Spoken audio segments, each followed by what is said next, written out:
What's up mga brad? Dito na naman tayo ngayon sa panibagong episode. Meron ako dito dalawang klase ng gimbal, dalawang brand na 3-axis na gimbal. Isang handheld gimbal at isang smooth 4 gimbal. Ngayon titingnan natin kung alin yung magandang gamitin sa dalawa. Actually, parehas bago to. Difference lang nito nung binili ko, parang 1 week lang. Una kong binili itong handheld na gimbal. Tapos itong smooth 4, parang isang araw lang ata to o 2 days ago lang, parang ganon, nung nabili ko to. Oh my God! Kaya na natin ngayon, natin kung alin yung mas magandang gamitin. Kaya samahan nyo ako ha. A few moments later. So ngayon, umpisa na natin buksan. Tingnan natin kung anong laman niya. Unahin muna natin itong handheld gimbal. Tingnan natin kung ano yung laman ng kahon na to. So ito siya. Ang laman niya is user manual. At ito, gimbal. Ito yung gimbal niya. Ito na siya. Tapos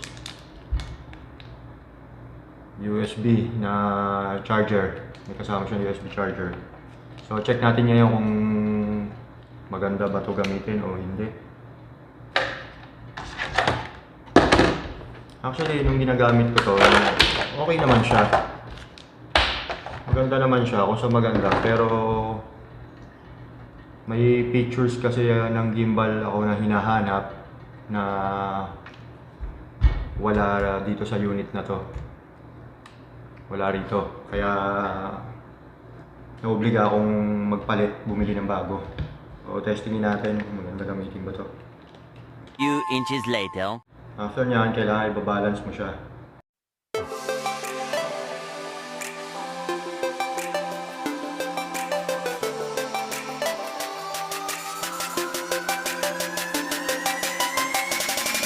Kaya ito, nakabalance na yan pagka ganyan.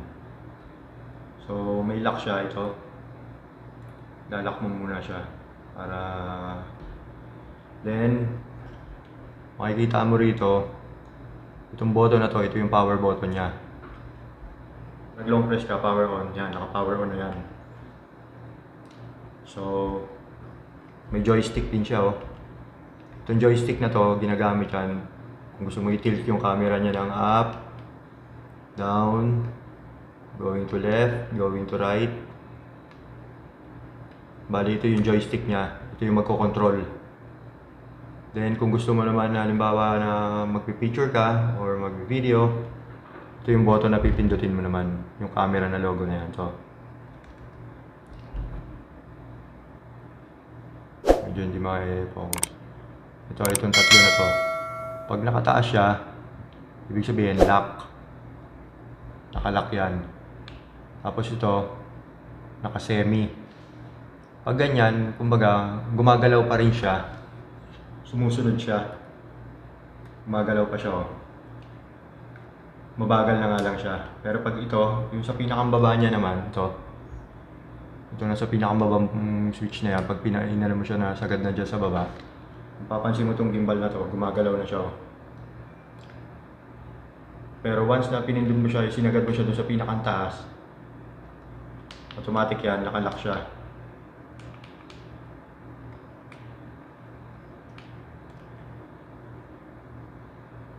Ang isa lang sa hindi ko nagustuhan, pag nag-rest siya, according to sa manual, pipindutin mo siya ng twice yung button na to. Itong power button, pindutin mo raw ng 2 beses. Babalik siya dun sa original position niya. Pero nung ginagamit ko siya, nung nag-rest mode siya, pag-press ko ng 2 beses, wala nangyari. As in, nakailang beses ako na press ng press, walang nangyayari. Kung pagbabasihan naman halimbawa is yung maganda ba siya gamitin, sa akin, sa opinion ko, maganda siya gamitin. sulit naman yung presyo niya. Sa market ata ngayon siya yung pinakamurang gimbal na mabibili ninyo. Check naman natin yung isa. Few inches later. Ito yung gimbal na Zion Smooth 4. So check natin.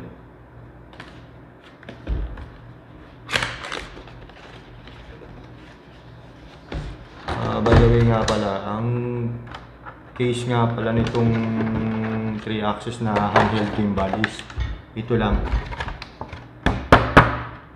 Plastic.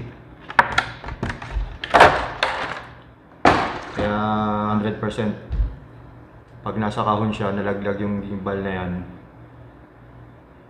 may possibility na masira agad. Yun yung isa sa nakita kong disadvantage ng handheld. Pangit yung packaging nila, lalagyanan. Yung Smooth 4, so ito yung kahon niya. May kasama siyang manual, user manual. At ito na mismo yung unit. Yan.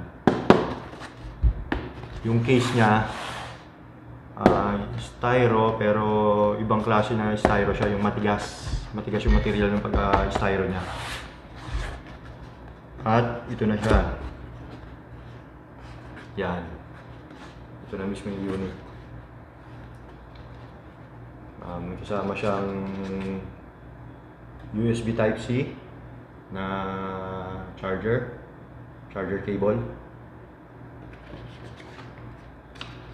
May kasama siyang tripod. Yung tripod niya, ang pagka-materials is hindi siya mukhang mumurahin lang. Maganda yung itsura niya. Maganda yung material na ginamit sa kanya.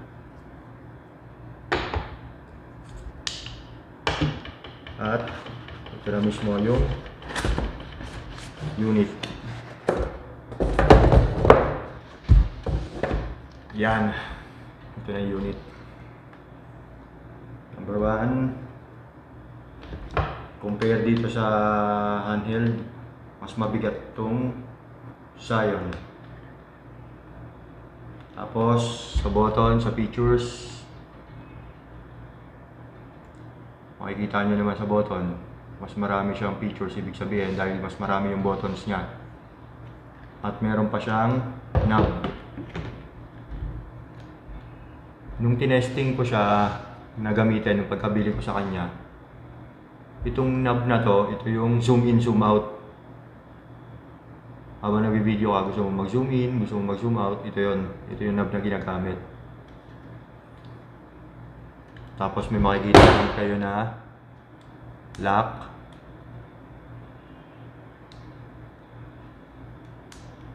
Ayan, naka-lock. Tapos may mga buttons siya, may mga features. Bawat buttons na yan, may purpose yan, may features siya. At meron din siyang button sa likod. Itong button sa likod na to, pag naka-press ka, automatic yan, pag ginagamit mo siya, itong unit, naka-steady lang siya. Kahit na gumalaw ka, steady lang yan. Tapos, itong nasa baba na knob na to, ito, siya yung para maibalik sa position ulit itong access na sa phone na to. Okay, demo ko sa inyo para mas maganda. At ang maganda sa kanya, madali siyang i-balance. Nice. Kasi number 1, meron siyang tripod. Mas madaling gamitin. Pag magbabalance ka, patong mo lang sa flat surface. Then ito yung knob. Yan. So, gagaya rin yung sa sa handheld na 3-axis gimbal. I-adjust mo lang din siya. Yan. See, saglit lang, tapos agad.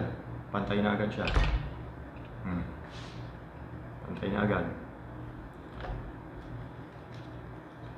Tapos, press yung power button.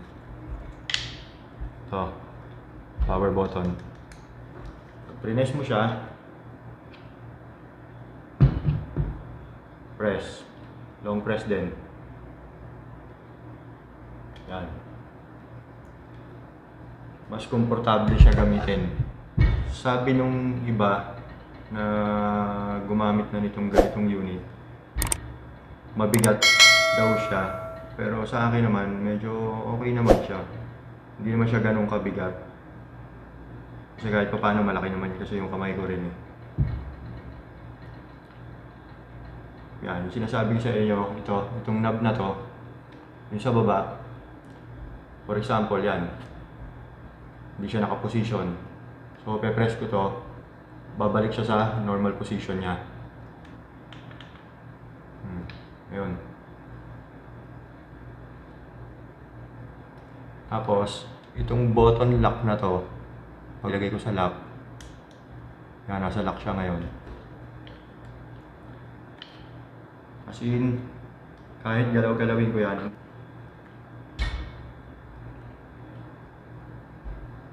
ito yung sinasabi ko sa knob. Pagka magsusum in, zoom out ka. Ito.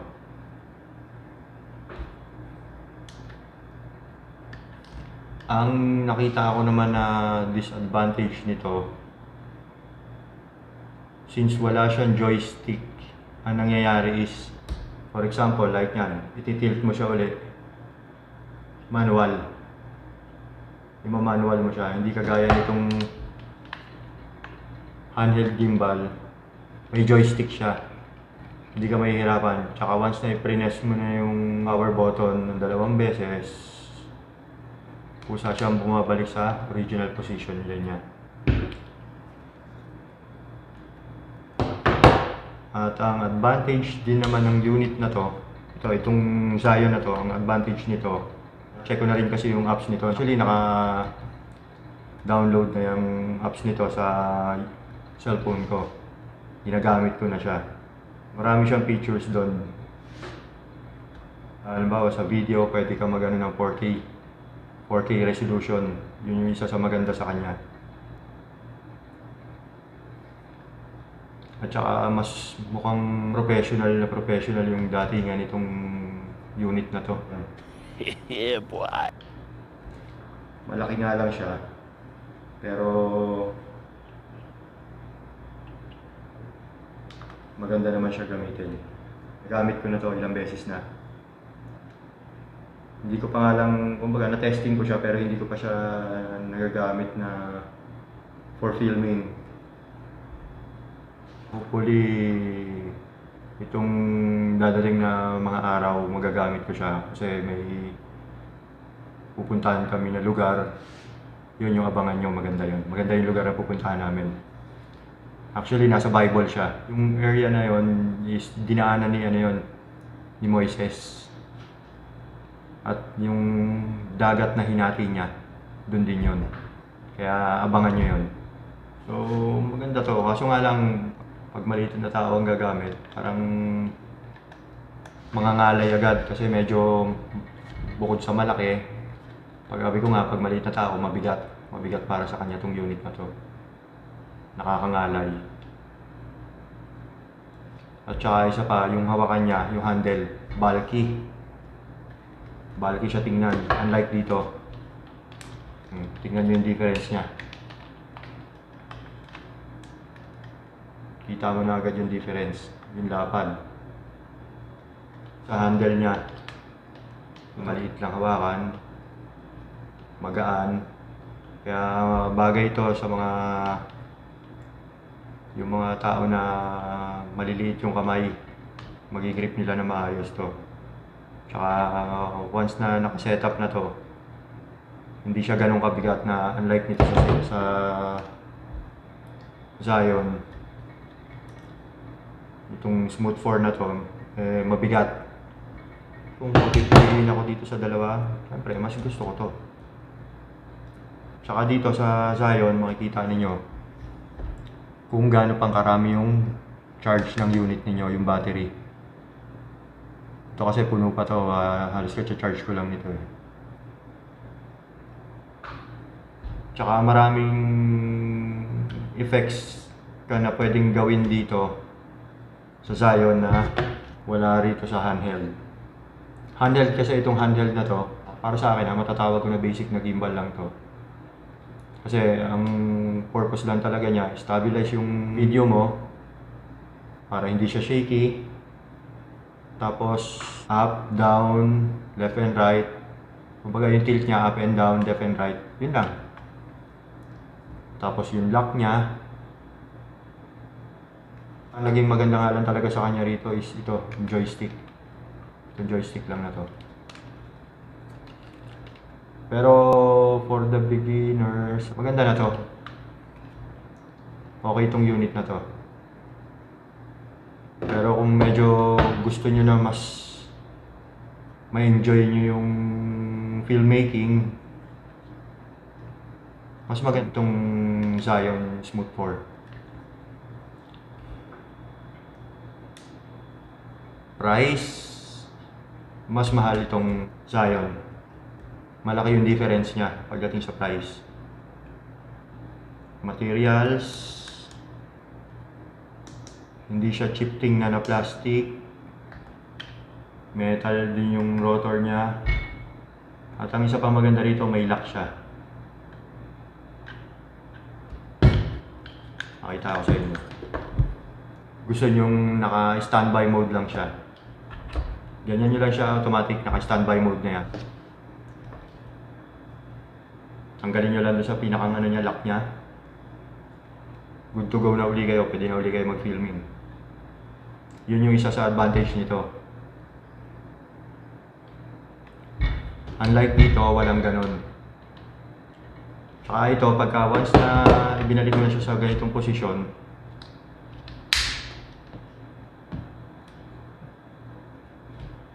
pag binalik mo siya sa ganyang posisyon, hindi na siya kagaya nitong handheld gimbal na gumagalaw-galaw pa rin to. Nag-swing pa rin. Ito hindi. Automatic yan, nakalock na siya. Kasi makikita nyo to. Ito. Lock yan. Ayan o. Kung mapapansin nyo ito. Automatic yan. Once na ibinaba mo, makikita mo to may parang ano rin siya dito. May parang knob. May gatla siya, kumbaga. Pag inilagay nyo siya, maririnig niya parang may ano siya o. Automatic yun, nakalock na yan. Hindi siya galaw ng galaw. Unlike ito,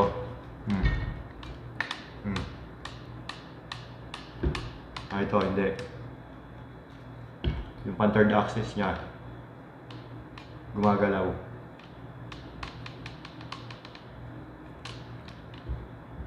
Pero ito, hindi. Naka-steady siya kasi may lock.